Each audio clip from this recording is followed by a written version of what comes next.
నమస్కారం MCN news కి స్వాగతం. ఈనాటి ముఖ్యాంశాలు. పలమనేరు పురపాలక సంఘ పరిధిలోని కాలవపల్లి జలాశయం మరియు ఎద్దుల సంత వాటర్ ట్రీట్మెంట్ ప్లాంట్ ను తనిఖీ చేసిన municipal commissioner N V Ramanareddy. Vaikuntha Ekadashi ఆంగ్ల సంవత్సరాది సందర్భంగా డిసెంబర్ 30, 31, జనవరి 1న శ్రీ కాణిపాక వరసిద్ధి వినాయక స్వామి ఆలయం వద్ద ఏర్పాట్లు. స్వామివారి దర్శనం కల్పించడంలో సామాన్యులకు పెద్దపీట వెల్లడించిన చిత్తూరు జిల్లా కలెక్టర్ సుమిత్ కుమార్ మరియు చిత్తూరు జిల్లా ఎస్పీ తుషార్ డూడి. కేంద్ర ప్రభుత్వం ద్వారా అమలవుతున్న విశ్వకర్మ యోజన పథకాన్ని చేతి వృత్తిదారులు సద్వినియోగం చేసుకోవాలి. పిలుపునిచ్చిన విశ్వకర్మ యోజన అమలు కమిటీ సభ్యులు చిట్టిబాబు. వార్తల్లోని వివరాలు. తిరుమలలో జరిగిన మాజీ టీటీడీ బోర్డు సభ్యులు, ప్రస్తుతం Telugu Desam party zone 4 media coordinator Sridhar Varma తండ్రైన ఎన్టీఆర్ రాజు కర్మక్రియలలో నందమూరి తారకరామారావు కుటుంబ సభ్యులు మరియు తిరుపతి ప్రజా ప్రతినిధులతో పలమనేరు శాసనసభ్యులు అమర్నాథ్ రెడ్డి కలిసి పాల్గొని నివాళులర్పించారు. తిరుమలలో జరిగిన మాజీ టీటీడీ బోర్డు సభ్యులు, ప్రస్తుత Telugu Desam party zone 4 media coordinator Sridhar Varma తండ్రి గారైన ఎన్టీఆర్ రాజు గారి కర్మక్రియలలో నందమూరి తారకరామారావు కుటుంబ సభ్యులు మరియు తిరుపతి ప్రజా ప్రతినిధులతో కలిసి పలమనేరు శాసనసభ్యులు అమర్నాథ్ రెడ్డి పాల్గొని నివాళులర్పించారు.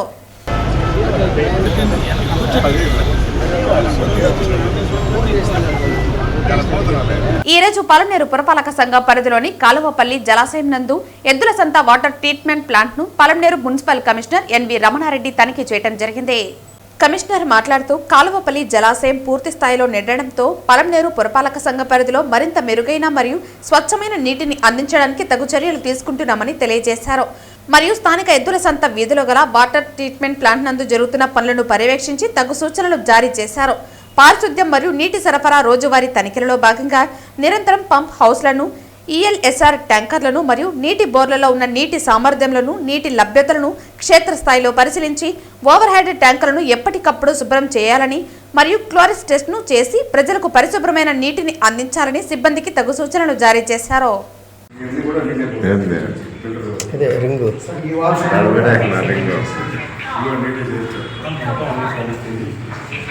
పలమనేరు మండలం నూనెవారిపల్లి గ్రామానికి చెందిన జితేంద్ర అనే యువకుడు పొలాల వద్ద అనుమానాస్పదంగా మృతి చెందాడు. శుక్రవారం రాత్రి ఇంట్లో గొడవపడి బయటకు వచ్చేసిన జితేంద్ర శనివారం తెల్లవారేసరికి శవమై తేలాడు.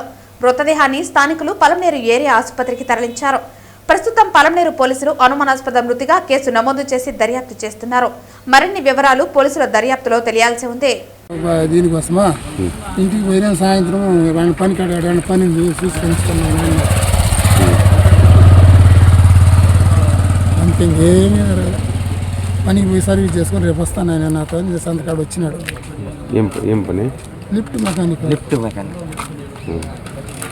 అంటే మీ ఇంట్లో ఏమన్నా గొడవలు పడినా? ఏం గొడవలు లేవు సార్.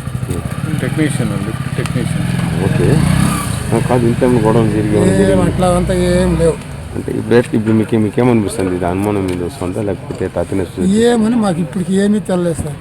ఏమని చెప్పి పనికి పోయేస్తారని పోయినాడు. ఏం అనుమానం అనేది ఏమనేది మాకు ఏం అర్థమే కాలేదు. ఎవరితో గొడవలు ఉన్నాయి మాకు తెలిసి యువత లేదు, యువత ఉన్నాయో యువత లేదు మనకి ఎక్కడ తెలుస్తుంది. బయట పోతూ ఉంటాడు, పనులు జరుస్తూ ఉంటాడు, ఆడంటే ఆడ పోయి వస్తూ ఉంటాడు. రాత్రి ఏ టైంలో వచ్చాను ఇంటి నుంచి బయట? 7:30, 8. ఇంట్లో పని చేసుకుని అక్కడ పోతున్నారా? పనుకు పోయి ఆడన్నా పోయి పని చేసి ఆడే ఉండి తర్వాత చెక్ చేసి వస్తానని చెప్పినారు. పలమనేరు సమీపంలో టీటీడీ గోశాలకు Jaggampeta MLA TTD board member Jyothula Nehru ఆధ్వర్యంలో ఉచితంగా ఎండుగడ్డి అందజేశారు.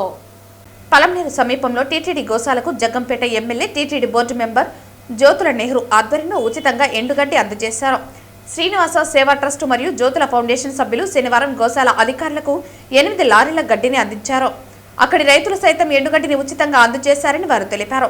తిరుపతి గోశాలకు 16 లారీలు, జూ పార్కు 2, పలమనేరుకు 8, మొత్తం 26 లారీల గడ్డిని అందజేస్తున్నట్లు తెలిపారు. నమో వెంకటేశాయ. ఈరోజు జ్యోతుల నెహ్రూ ఫౌండేషన్ మరియు శ్రీనివాస సేవా ట్రస్ట్ ఆధ్వర్యంలో జగ్గంపేట నియోజకవర్గం శాసనసభ్యులు అలాగే ప్రస్తుత టీటీడీ బోర్డు మెంబర్ అయిన జ్యోతుల నెహ్రూ గారి ఆధ్వర్యంలో ఈరోజు అక్కడికి 8 లారీలు ఎండుగడ్డిని ఉచితంగా పలమనేరులో ఉన్న గోశాలకు పంపించడం జరిగింది. నిన్న బయలుదేరి ఈ రోజు ఇక్కడికి రావడం జరిగింది. తీసుకొచ్చి ఇక్కడ టీటీడీ గోశాలకు సంబంధించిన సిబ్బందికి మేము ఈ లారీని అందించాం. ఇప్పుడు ఇదివరకు తిరుపతి కిందన గల గోశాలకు 16 లారీలు, అలాగే జూ పార్క్ 2 లారీలు 18, ఇప్పుడు 8, 26 లారీలను ఇప్పటికి మనం ఇవ్వడం జరిగింది. ఈ నెహ్రూ గారు మా తొందరలోనే మరో విడతలో 50 పడుకు కూడా ఇక్కడికి ఎండుగడ్డి లారీని పంపడానికి సిద్ధం చేస్తూ ఉన్నారు. మొత్తం అంతా కూడా ఈ జ్యోతి నెహ్రూ ఫౌండేషన్, శ్రీ శ్రీనివాస సేవా ట్రస్ట్ వారు మొత్తం ఈ ఖర్చును భరిస్తూ ఇక్కడికి ఫ్రీగా పంపిస్తూ ఉన్నారు. అక్కడ ఎండుగడ్డి రైతులు కూడా ఫ్రీగా ఇవ్వడం జరిగింది. లారీలు కిరాయికి పెట్టి మనం ఇక్కడ వరకు తీసుకురావడం జరిగింది. నా పేరు ఆనంద్ అండి. ఇక్కడ పలమనేరు టీటీడీ గోశాల అగ్రికల్చర్ అసిస్టెంట్గా వర్క్ చేయడం జరుగుతుంది. ఈరోజు మనకు జగ్గంపేట శాసనసభ్యులు శ్రీ జ్యోతుల్ నెహ్రూ గారు మన పలమనేరు గోశాలలో ఉన్నటువంటి ఆవులకు ఎండుగడ్డిని సరఫరా చేయడం జరిగింది. ఒక 8 లారీల్లో అక్కడి నుంచి ఇక్కడికి తీసుకొచ్చి ఇక్కడ దించే కార్యక్రమం జరుగుతోంది.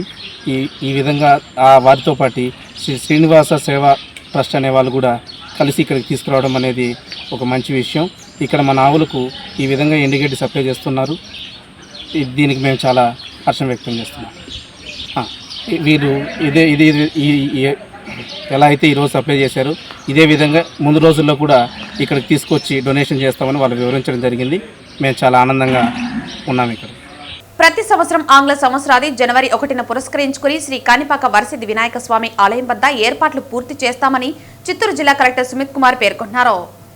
వైకుంఠ ఏకాదశి ఆంగ్ల సంవత్సరాది సందర్భంగా శ్రీ కాణిపాక వరసిద్ధి వినాయక స్వామి ఆలయం వద్ద ఏర్పాట్లపై శనివారం కాణిపాక ఆలయ ఆవరణలోని ప్రత్యేక సమావేశ మందిరంలో జిల్లా ఎస్పీ తుషార్ డూడి, పూతలపట్టు ఎమ్మెల్యే కలికిరి మురళీమోహన్, ఆలయ ఈవో పెంచల కిషోర్, ఆలయ చైర్మన్ మణినాయుడులతో కలిసి వివిధ ప్రభుత్వ శాఖల జిల్లా అధికారులతో జిల్లా కలెక్టర్ సమన్వయ సమావేశం నిర్వహించారు. ఈ సందర్భంగా కలెక్టర్ మాట్లాడుతూ ప్రతి సంవత్సరం ఆంగ్ల సంవత్సరాది జనవరి 1న శ్రీ కాణిపాకం వరసిద్ధి వినాయక స్వామి దర్శనానికి భారీ ఎత్తున భక్తులు రావడం జరుగుతుందని, అందుకు అనుగుణంగా ఏర్పాట్లు పూర్తి చేయాలని ఆలయ అధికారులను ఆదేశించినట్లు తెలిపారు. అనంతరం ఎస్పీ మాట్లాడుతూ ఆంగ్ల సంవత్సరాదికి ఆలయం వద్ద చిత్తూరు డీఎస్పీ ఆధ్వర్యంలో పటిష్ట బందోబస్తు ఏర్పాట్లు చేస్తామన్నారు. వీటితో పాటు ట్రాఫిక్ సమస్యలు తలెత్తకుండా ఉండేలా చర్యలు తీసుకుంటామన్నారు. అనంతరం పూతలపట్టు ఎమ్మెల్యే మాట్లాడుతూ గత అనుభవాల దృష్ట్యా ఆంగ్ల సంవత్సరాదికి శ్రీ కాణిపాక వరసిద్ధి వినాయక స్వామి వారి ఆలయం వద్ద ఏర్పాట్లు చేస్తున్నామన్నారు. ఇందుకు సంబంధించి జిల్లా కలెక్టర్ ఆధ్వర్యంలో అన్ని విభాగాల అధికారులతో సమన్వయ సమావేశం ఏర్పాటు చేయడం జరిగిందన్నారు. ఈ సమన్వయ సమావేశంలో అడిషనల్ ఎస్పీ, చిత్తూరు ఆర్జీఓ, జిల్లా అధికారులు, ఆలయ కమిటీ బోర్డు మెంబర్లు, ఆలయ అధికారులు, అర్చకులు తదితరులు పాల్గొన్నారు. అందరికీ తెలుసు, ప్రతి సంవత్సరం 1 జనవరి సందర్భంగా హెవీ రష్ వస్తుంది. ఎక్కువ మంది వస్తారు స్వామివారి దర్శనం కోసం. సో కరెక్ట్ అరేంజ్మెంట్ ఉండాలి, భక్తులకి కరెక్ట్గా సర్వీస్ అందరూ ఇవ్వాలి. ఈ సందర్భంగా ఇక్కడికి రావడం జరిగింది. ఒక కోఆర్డినేషన్ మీటింగ్ వివిధ శాఖ అధికారులతో ఏర్పాటు చేయడం జరిగింది. అన్ని పాయింట్స్ డీటెయిల్గా డిస్కస్ చేశాము. 30, 31 ఫస్ట్ ఈ 3 రోజు అందరూ అలర్ట్గా ఉండాలి. Crowd management, queue management, APSRTC bus service management, electricity service management మరియు లైటింగ్ వ్యవస్థ, ఆరోగ్యం వ్యవస్థ, రోడ్స్, బిల్డింగ్స్, సేఫ్టీ అరేంజ్మెంట్స్, అన్ని ఫెసిలిటీస్ అన్ని శాఖలు బేసిక్లీ కరెక్ట్గా పనిచేయాలి. ఈ సందర్భంగా డీటెయిల్డ్ ఇన్స్ట్రక్షన్స్ ఇవ్వడం జరిగినాయి. ఈ న్యూ ఇయర్ సందర్భంగా కోఆర్డినేషన్ మీటింగ్ చేయడం జరిగింది. దాంట్లో పోలీస్ తరఫు నుండి ఎలాంటి ఏర్పాట్లు చేస్తున్నాము అది మన తరఫు నుండి మేము చెప్పాము. ఇంకా ఏమేమి చేయాలి, ఏం కోఆర్డినేషన్స్ ఉన్నాయి అది కూడా చెప్పడం జరిగింది.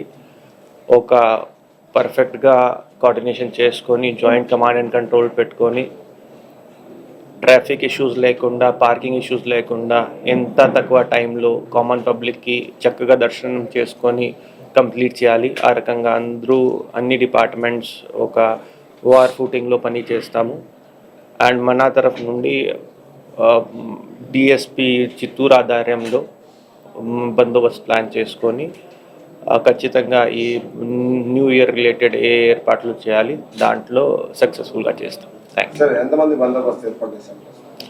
ఇప్పుడు డిఎస్పి గారు ఆధ్వర్యంలో అరౌండ్ 200 ఇనిషియల్గా ప్లాన్ చేస్తున్నాము. ఇంకా కొంతమంది రిజర్వ్ కూడా పెడతాము.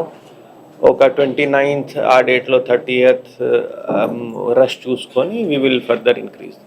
అదేవిధంగా నూతన ఆంగ్ల సంవత్సరం తొలి రోజు అత్యధిక మంది ఆలయానికి వచ్చే అవకాశం ఉందని గత అనుభవాల దృష్ట్యా ఈరోజు అధికారులందరూ కలిసి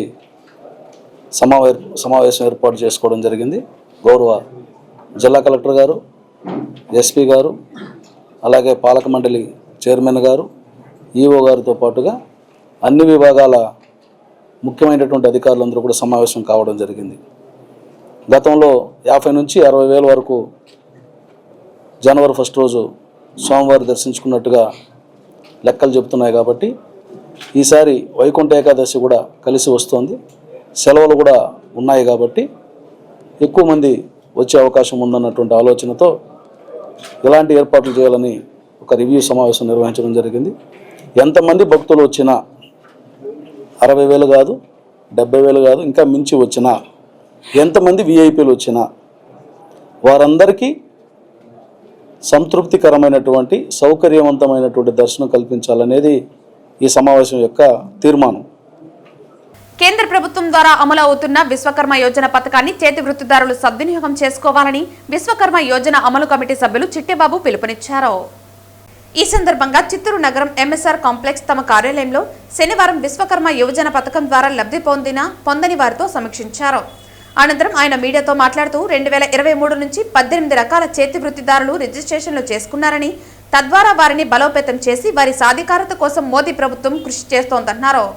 భారత ప్రధాని గారి నాయకత్వంలో పనిచేస్తున్నటువంటి కేంద్ర ప్రభుత్వం చేతి వృత్తి పరివారాలను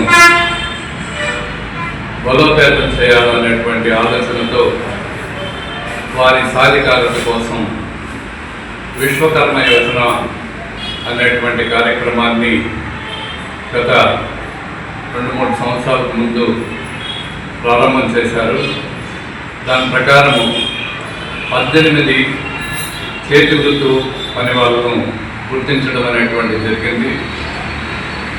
మేస్త్రీలు, దర్జీలు, కార్పెంటరీ వాళ్ళు, కమ్మరి, కుమ్మరి, బుట్టలు అల్లేటువంటి వాళ్ళు, వలలు తయారు చేసేటువంటి వాళ్ళు, పడవలు తయారు చేసేటువంటి వాళ్ళు, ఈ విధంగా ఆంధ్ర రాష్ట్రంలో దాదాపు 18 చేతి వృత్తులను ఐడెంటిఫై చేసి వారిని ఆ వృత్తుల్లో పనిచేసేటువంటి వారు ఎవరున్నారో వారందరినీ కూడా విశ్వకర్మ యోజనలో రిజిస్టర్ చేసుకోమని చెప్పి కోరడం అనేటువంటి జరిగింది.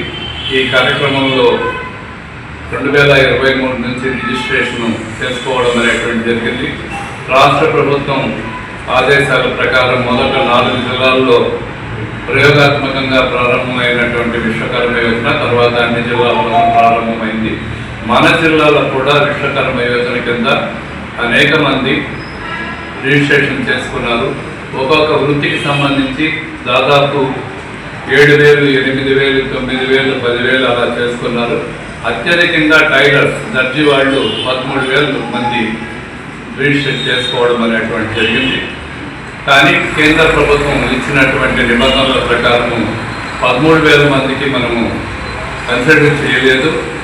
మిగిలినటువంటి చేతి వృత్తుల్లో కాపీ మేస్త్రీలకు, వడ్రంగి వాళ్లకు, కమ్మరి, కుమ్మరి వాళ్లకు అందరికి కూడా ట్రైనింగ్ అనేటువంటిది ఇవ్వడం జరిగింది. ట్రైనింగ్ ఇచ్చి ట్రైనింగ్ పీరియడ్లో రోజుకు 500 రూపాయలు స్టైఫండ్ ఇచ్చి సర్టిఫికెట్ ఇచ్చి ఈ విధంగా విశ్వకర్మ యోజన లబ్ధిదారుడు అని చెప్పి ఇచ్చిన తర్వాత లోకల్గా స్థానికంగా ఉన్నటువంటి బ్యాంకుకు వారి పేరు పంపించడం, వారికి ఇన్సెంటివ్గా డెవలప్మెంటల్ లోన్ అంటే మొదటి సంవత్సరం 1,00,000 రూపాయలు వారికి 5% ఇంట్రెస్ట్ రేటుతో ఇవ్వడం అనేటువంటి జరిగింది. బిచ్చగాలను సైతం కుబేరులుగా చేస్తున్న జీఎస్టీ స్కామ్ చిత్తూరులో వెలుగు చూసింది. ఒక దళిత కుటుంబానికి చెందిన సామాన్యుడికి దాదాపు బినామీ సంస్థ పేరుతో 43 లక్షలు జీఎస్టీ కట్టాలని నోటీసు రావడంతో ఆ కుటుంబం మొత్తం అవాక్కయ్యారు. బిచ్చగాలను సైతం కుబేరులను చేస్తున్న జీఎస్టీ స్కామ్ చిత్తూరులో వెలుగు చూసింది. ఒక దళిత కుటుంబానికి చెందిన సామాన్యుడికి దాదాపు బినామీ సంస్థ పేరుతో 43 లక్షలు జీఎస్టీ కట్టాలని నోటీసు రావడంతో ఆ కుటుంబం మొత్తం అవాక్కయ్యారు. దీనికి సంబంధించి బాధితుడు రాష్ట్ర ముఖ్యమంత్రికి సంబంధించిన కేంద్ర రాష్ట్ర మంత్రిత్వ శాఖలకు ఫిర్యాదు చేసినప్పటికీ ఎటువంటి స్పందన లేకపోవడంతో మీడియాను ఆశ్రయించి తన ఆవేదన వ్యక్తం చేశాడు. ఈ సందర్భంగా శనివారం మీడియాతో మాట్లాడుతూ షేక్ రిజ్వాన్ చిన్నా చితక వ్యాపారాలు చేస్తూ తన దగ్గర చిన్న స్థాయి ఉద్యోగుల వ్యక్తిగత సమాచార ధృవపత్రాలు సేకరించి దాదాపు 80 పైగా సంస్థలు బినామీలుగా నమోదు చేసి కోట్లు గడించాడని చిత్తూరు 39వ డివిజన్ హరిజనవాడకు చెందిన విజయ చక్రవర్తి ఆవేదన వ్యక్తం చేశారు. నా పేరు జి విజయ్ చక్రవర్తి. నేను చిత్తూరులో పెద్దాజీవాడలో నివాసం ఉంటాను. నేను గత ఆగస్టు 2025 సంవత్సరంలో నాకు ఒక నోటీస్ రావడం జరిగింది. ఆ మరుసటి రోజు ఇంకో నోటీస్ రావడం జరిగింది. ఫస్ట్ నోటీస్ ఏమంటే 92,000 మీరు జిఎస్టీ బకాయిలు ఉండారు గవర్నమెంట్కి, అది వెంటనే చెల్లించాలి, నేను మీ మీద యాక్షన్ తీసుకుంటామని వచ్చింది. ఏందయ్యా మన మీద ఏంది 92,000 అనేది? దాని గురించి చూడగానే 2 రోజుల్లో మళ్ళీ ఒక నోటీస్ వచ్చింది. ఈసారి చిన్నది కాకుండా కొంచెం పెద్దదిగా 42 లక్షలు కట్టాలని వచ్చింది. నాకు ఏమీ ఏమి తోచలేదు. ఎందుకు వచ్చింది? మనం ఎప్పుడు బిజినెస్ చేయలేదు, ఏమీ చేయలేదు, మన మీద ఎందుకు వచ్చిందని అర్థం కాకుండా నేను ఆ నోటీసులని పరిశీలిస్తే నా పేరు మీద ఒక ఫర్మ్ ఉంది, ఆ ఫర్మ్లో బిజినెస్ జరిగింది అనేసి ఉన్నిందనమాట. నేను దాని గురించి కొంచెం దీర్ఘంగా ఆలోచించి ఎప్పుడు ఫర్మ్ ఓపెన్ అయింది ఏమని చూస్తే 2019వ సంవత్సరంలో ఓపెన్ అయినట్టు ఆన్లైన్లో చూపించింది. ఆన్లైన్లో చూపించినప్పుడు ఒకసారి నేను వెనక తిరిగి ఆలోచించుకుంటే నా ఫర్మ్ ఎక్కడ ఓపెన్ అయి ఉంటుంది, నా డీటెయిల్స్ ఎక్కడ ఇదై ఉంటుంది అని వెనక తిరిగి చూసుకుంటే 2018 నుంచి 2019 వరకు నేను రిజ్వాన్ అనే వ్యక్తి దగ్గర పనిచేశాను. అతను స్క్రాప్ బిజినెస్ చేసేవాడు. అతను అప్పట్లో నా దగ్గర నీకు శాలరీ వేసేదానికి ఒక అకౌంట్ కావాలని, దానికి నాకు నీ ఆధార్ కార్డు పాన్ కార్డు కావాలని తీసుకొని ఆ పేరు మీద ఐసిఐసిఐ బ్యాంక్లో ఒక అకౌంట్ కూడా ఓపెన్ చేసేదానికి యత్నించినాడు. ట్రై చేసినాడు, ఓపెన్ అయిందని అనుకుంటాను నేను, కానీ ఆ డీటెయిల్స్ ఏది నాకు అందలేదు. మొత్తం ఎవరికి పోయింది ఏమి, ఆ బ్యాంకర్ ఎవరికి ఇచ్చినాడు ఏమని తెలియదు. ఇప్పుడు నాకు ఏం చేయాలో ఏమీ తోచగా మళ్ళీ నేను కొంతమంది దగ్గర అడగగా వాళ్ళు కంప్లైంట్ ఇవ్వాలి, ఖచ్చితంగా కంప్లైంట్ ఇవ్వకపోతే ఇది నీ తలకే చుట్టుకుంటుందని చెప్పడంతో నేను దీని మీద కంప్లైంట్ రెడీ చేసి ఈ కంప్లైంట్ని ఏపీ సీఎం, పిఎం, హోంమంత్రి, రాష్ట్ర ఇంకా సెంట్రల్ హోమ్ మినిస్టర్లు కాకుండా మరి ఫినాన్స్ మినిస్టర్కి, మా స్టేట్ ఫినాన్స్ మినిస్టర్కి, ఈ జిఎస్టీకి సంబంధించిన ఎవరెవరు ఆఫీసర్స్ ఉండాలో వాళ్ళకందరికి కలిపి ఒక 12 మందికి నేను నోటీసులు పంపించినాను. నోటీసులు అంటే ఇన్ సెన్స్ కంప్లైంట్స్ ఇచ్చినాను. ఆ కంప్లైంట్ మీద ఇంకా నాకు రిప్లై అయితే రాలేదు. నాకు అధికారులు, పాత్రికేయ సోదరులు అందరూ నా మీద కొంచెం దయించి నా బోటి సామాన్యుడు ఇలాంటి విషయాల్లో బలి కాకూడదని నన్ను కాపాడాలనేసి దయచేసి మిమ్మల్ని కోరుకుంటా ఉన్నాను. కాబట్టి మీరు న్యాయం పక్షాన్ని నిలబడి నాకు చేయాల్సిన మంచి చేస్తారనేసి ఇక్కడ ఇదంతా. సనాతన హిందూ ధర్మ పరిరక్షణే లక్ష్యంగా మరో గొప్ప ఆధ్యాత్మిక యాత్రకు సన్నాహాలు పూర్తయ్యాయి. కీర్తిశేషులు యాయవరం కృష్ణమూర్తి శర్మ ఆశయ సాధన కోసం ఆయన తనయుడు వైఎస్ శేఖర్ ఆధ్వర్యంలో మార్చి 24, 2026 నుంచి ఏప్రిల్ 3, 2026 వరకు కాశీయాత్ర నిర్వహించనున్నారు. కాశీ నుంచి కన్యాకుమారి వరకు విస్తరించిన సనాతన ధర్మ పరంపరను ప్రజలకు చేరువ చేయటమే లక్ష్యంగా యాయవరం కృష్ణమూర్తి శర్మ తన జీవితాన్ని అహర్నిశలు ధర్మసేవకి అంకితం చేశారు. వివిధ గ్రామాల నుంచి వందలాది హిందూ ధర్మ భక్తులతో కలిసి సనాతన దేవాలయాలను సందర్శిస్తూ ఆలయాల విశిష్టతను, స్థల పురాణాలను ప్రవచనాల ద్వారా వివరించారు. యాత్రంతా నిత్యం స్వామి శరణం ఘోషలతో మారుమోగుతూ యాత్రకు అవసరమైన అన్ని ఏర్పాట్లను స్వయంగా నిర్వహిస్తూ హిందూ ధర్మ పరిరక్షణకు ఆయన చేసిన కృషి చిరస్మరణీయం.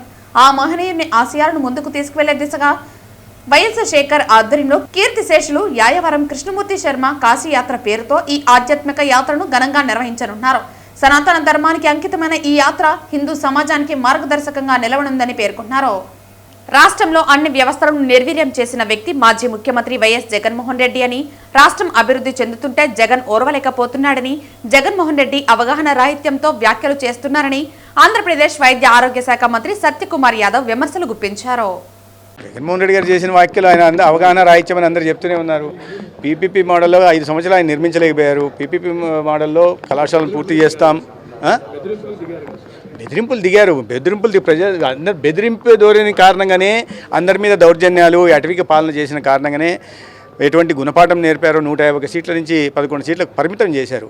అప్పటికి కూడా ఆయన ఆత్మపరిశీలన చేసుకుండా ప్రజలకు ఏది కావాలో, ప్రజల మనోభావాలు ఎలా ఉంటున్నాయో తెలుసుకోకుండా ఇలాంటి బెదిరింపు ధోరణికి పాల్పడుతున్నారు. ఇవి ఏ చట్టం కింద, ఏ సెక్షన్ కింద ఆయన మరి అరెస్ట్ చేస్తారో నాకైతే అర్థం కావాల.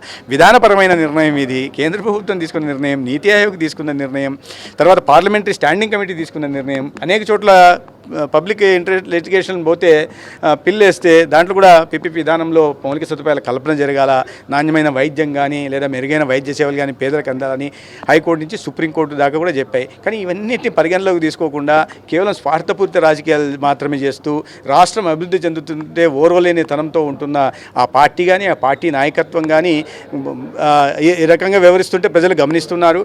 ఈ రాష్ట్రంలో అభివృద్ధి జరగకూడదు, రాష్ట్రంలో కళాశాలల నిర్మాణం జరగకూడదు, నాణ్యమైన వైద్య సేవలు పేదలకు అందకూడదు అనే ఒక విపరీత మానసికతతో బాధపడుతున్న వ్యక్తులు సమాజం దూరం ఉంచాల్సిన అవసరం ఉంది.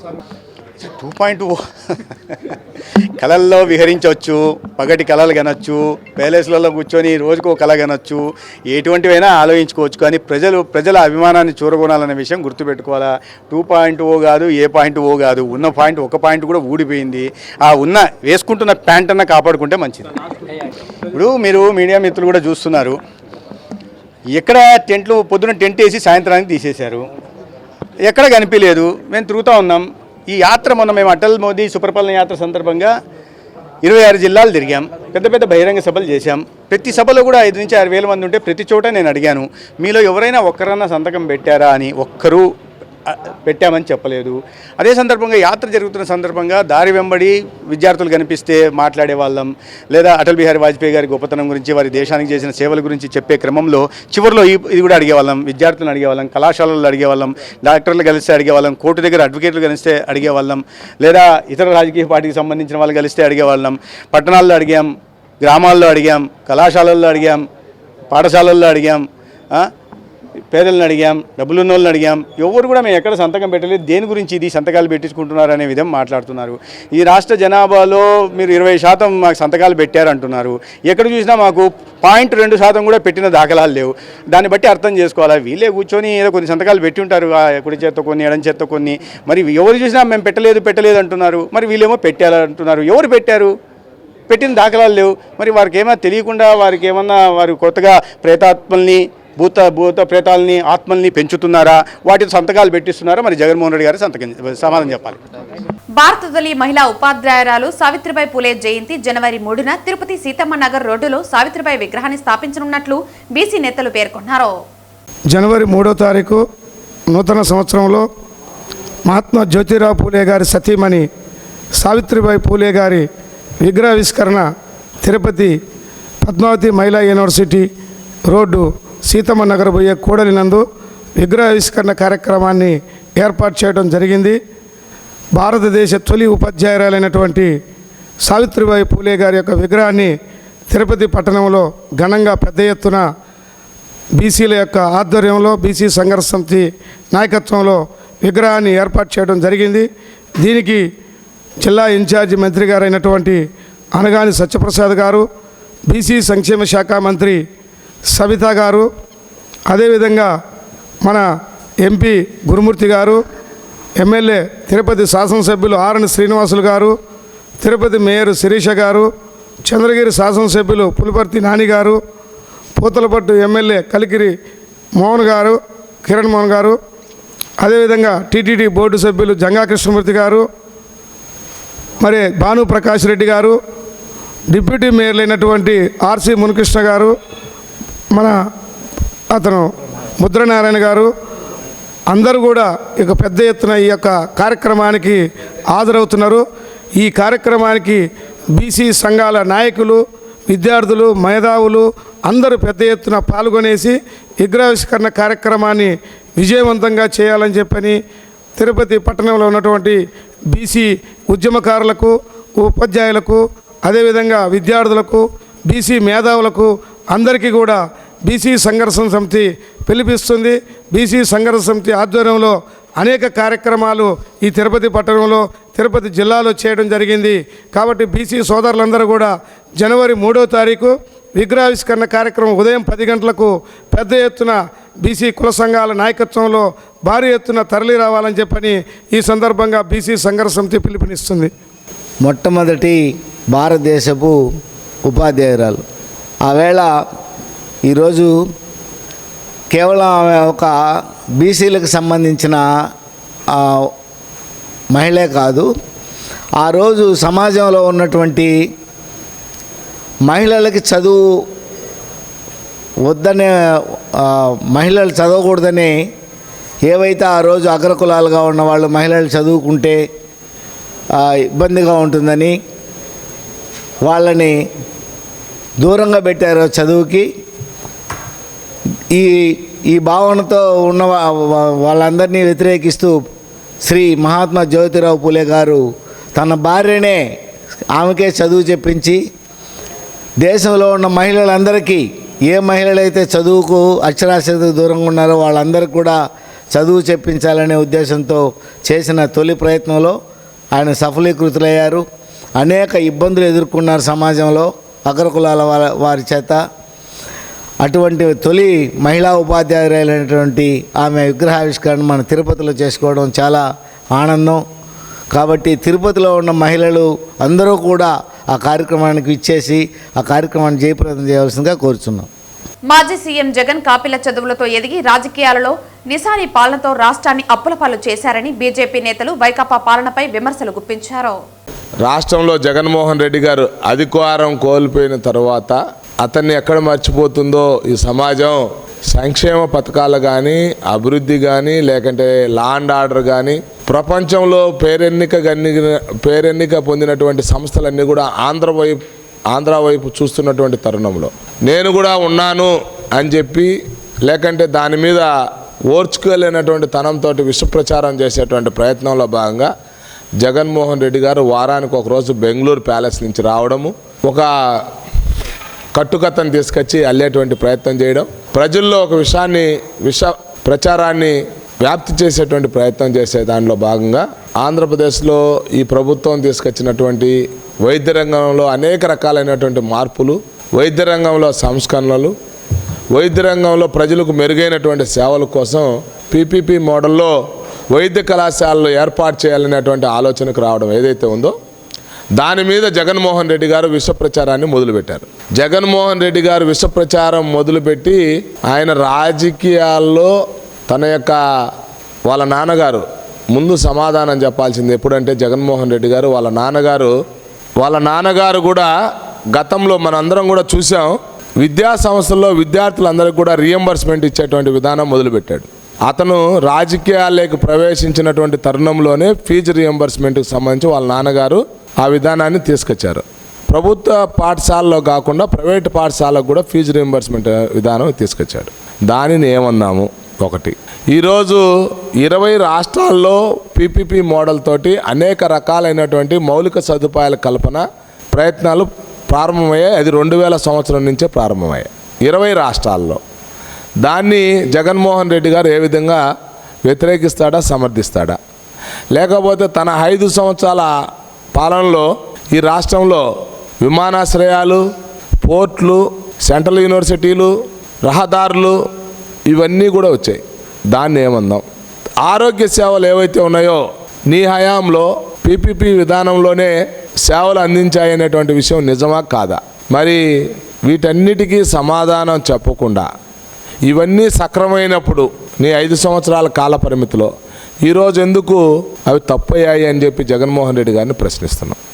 అదల్పాతాల్లోకి తొక్కి పెట్టేసినటువంటి వైసీపీ ప్రభుత్వము ఈ రాష్ట్రాన్ని చెత్తగా అన్ని విధానాల్లో, ఎడ్యుకేషన్ విధానంలో అయినా, వైద్య రంగంలో అయినా, సంక్షేమ రంగంలో అయినా, వ్యవసాయ రంగమైనా, విద్యుత్ రంగమైనా, ఎంప్లాయ్మెంట్స్ రంగమైనా పనిచేసిన ప్రతి ఎన్జిఓ కష్టపడుతున్న ఈ రాష్ట్రంలో అందరిలో చేసినటువంటి అధోగతిని పునరుద్ధరించేదానికి చేస్తున్న ప్రయత్నంలో అందరికీ కావాల్సింది, పుట్టబోయే బిడ్డ కాడి నుంచి చనిపోయే 60,000 ముసలోళ్ళ వరకు కావాల్సింది వైద్య రంగం.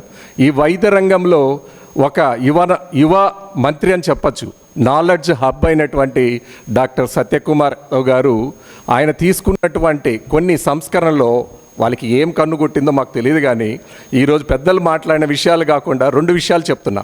అటు ప్రజల్లో వైసీపీ వాళ్ళు చేస్తున్న వాస్తవాలు, అదేంటి అవాస్తవాలని, అంటే వాళ్ళకు ఒక నాలెడ్జ్ ఉంది. వాస్తవాన్ని అవాస్తవంగా, అవాస్తవాన్ని వాస్తవంగా చెప్పడంలో వాళ్ళు చాలా గెటుకులు. దాంట్లో ఉన్న నాయకుల గురించి మీకు మేము కొత్తగా చెప్పాల్సిన పనిలా. వాళ్ళు ఏం మాట్లాడుతుంటారో, వాళ్ళకి ఎంత తిక్కుందో, వాళ్ళకి ఎంత వ్యంగ్యం ఉంటుందో అనేది. గత ఏడాది కాలంలో ఎర్రచందనం స్మగ్లింగ్ ను చాలా వరకు కట్టడి చేయగలిగామని టాస్క్ ఫోర్స్ హెడ్ తిరుపతి జిల్లా ఎస్పీ సుబ్బరాయుడు వెల్లడించారు.